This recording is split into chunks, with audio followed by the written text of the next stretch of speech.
Calculate and build a business impact assessment analysis.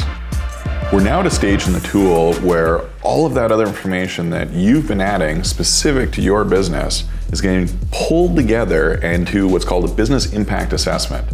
And the business impact assessment, what it is it actually assigns a score to the various hazards that are out there based on all those other factors we've already put in. So for example, how many assets and functions are impacted, how severely they're impacted, what the RTO scores are. And it's gonna pull all that together. It's gonna assign automatically a score to all the different hazards your business could face. And that's super important because we have limited resources and limited time. And so you want to make sure that you are planning for the sort of hazards that are going to be most likely to happen and have the biggest impact to your business. So that's what we're going to do right now, and we can get into the tool and we'll show how this works with our example of Bob's Bakery and Bingo Hall. So this is what the webpage should look like for you right now. And you can see that, again, we've got our video right here that you're watching in the middle.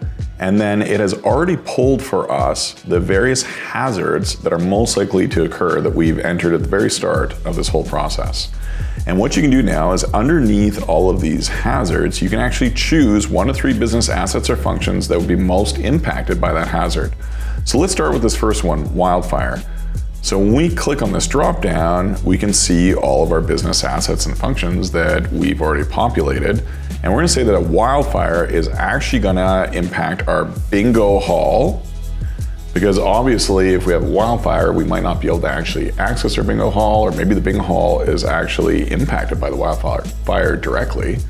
The next thing we're gonna look at here is we're gonna see, okay, is there anything else in our list here, business assets and functions that could be impacted?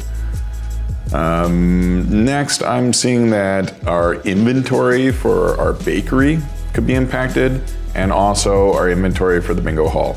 So again, these are actually inventory could be in the building. So when we have a wildfire, what might happen is that we could lose that inventory, for example, or we could lose the bingo hall, which houses the inventory.